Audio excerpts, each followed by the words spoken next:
Hi, everyone.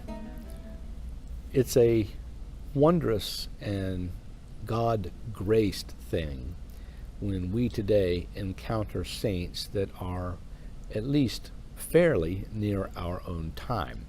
Of course, in the early years of the church, there were many, many saints, and especially the martyrs. The Lord allowed these saints to blossom forth because the church was young and it needed to expand, and this was one of the best ways for it to happen. So in those early years, we see hundreds, even thousands of saints in just the first couple of hundreds of years. Now, of course, if we discount things like, and I don't want to discount them, but things like the Russian Revolution and all the innumerable host of martyrs that have happened because of communist and other bad governments around the world, we are really left with, it seems like, only a few saints who appear in our very difficult times, at least saints that can make a real difference in our lives by an extraordinary proclamation of holiness and asceticism like the saints of old did. We might think of someone like St. John the Wonder Worker of San Francisco as someone perhaps more recent who partook of that same sort of holiness that the early saints did. But that's not to discount any one of the saints of America or anywhere around the world, because we have had a number of them, even though they don't seem to sprout forth like mushrooms like they did in the earlier years. The reasons for this, of course, are multitudinous, perhaps probably because of the very pampered and spoiled life that we find ourselves in these days, which tends to draw us away from the things that are very important to true holiness. But in 1865, there was one such saint that appeared among us. And so it's on October 5th that the Holy Orthodox Church celebrates the memory of our Holy Mother, Methodia. Now, Methodia was born on a very, very small island called Kimolos in the Cyclades Islands in Greece. If you go out and you look online, and you, or even a travel agent probably these days, you can see exactly how small the island is. Very exposed to the sun, very hot, but yet quite beautiful. Well, Methodia at that time was born to a father named James and a mother named Maria, and she was from the very earliest age God-fearing.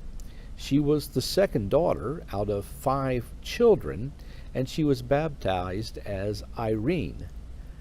Even though she had 5 siblings, and even though her parents were encouraging her probably along other routes, she was very, very devout and hardly ever missed a church service, loved the Lord from the earliest age, was someone who almost seemed marked for the path that would come. However, the parents very much wanted her to marry. And so she, being the obedient daughter, even though she did protest to them that this is not what she wanted, even though that was the case, she did accept marriage from a man from Chios. Now, this man was a seafaring man, someone who made his life on the sea, and after a number of years, he was lost at sea, never to return again. And though, of course, Methodia was very grieved at this, or the fact that any human being would lose his life or her life in such a way, at this point she decided that it was God's will that she pursue him wholeheartonsy. And that is what she did. She eventually became a tonsured nun, receiving the tonsure from an archbishop named Methodius, who gave her the name of Methodia.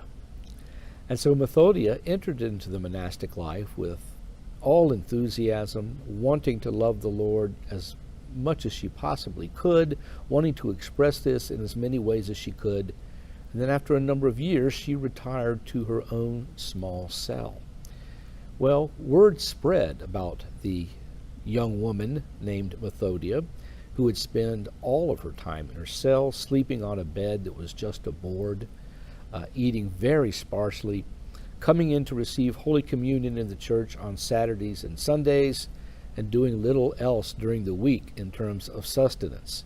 She did a lot of spiritual reading, she prayed incessantly, and she was actually enjoying the life that she had embarked upon, weeping with tears every day for her sins, but also in the hope of God's mercy. She kept an oil lamp burning in front of her icon corner at all times. They said that it never stopped, and she would communicate with the outside world only by a small window in her cell. And then she would receive only women, and the women did come to her. Her fame spread everywhere, and hundreds of people came to see her, begging her for this or that or for some help, even bringing her food and other things, which she accepted graciously and with much gratitude, but then she turned around and gave it to the poor, not keeping any of it. And she lived her life in this way for a number of years. Again, people kept coming to her all the time. She increased in holiness. Her fame also increased. It's one of these strange contradictions in the lives of the saints, that they seek to run away from the world, but yet by becoming something above the world, they attract people in the world to them. And she was no different. People would come with all sorts of problems, and she would give them oil directly from the lamp in her cell, and many wondrous things happened. A man who had a tumor in his neck, she blessed, gave the oil to him, and he drank it, and the next day he was healed. A woman who was having trouble conceiving for many, many years came to her also, received some of the oil, and again she was able to conceive. There were many, many other miracles, to this day almost countless, that occurred because of the holiness of this woman and the fact that she was able, although she kept to herself, she was charitable and cared about people and would go out and help people when she had to and when she needed to. And she was not hesitant to do this, except she would always return again to her cell, to the peace and quiet and solitude that she had sought from the very earliest years of her life. Finally, in the year 1908, in the month of October, on the 5th day, Methodia, who was only 43 years old at the time, gave up her precious soul to the Lord that had loaned it to her in the beginning. From that point forward, her relics were taken, put into a wonderful church, and even to this day, miracles are worked from the oil that comes from her lamp in her tomb and from people that go there to venerate her. She's an incredible witness in a very difficult time. If you look about the Industrial Revolution, the great changes that were happening between the 19th and 20th centuries, all the tumult in the world at that time, and yet she saw the one thing needful. She knew that although not everyone is called to that life, that she was, and that it was important for her to do all she could to pursue it, and we are the benefactors because of this.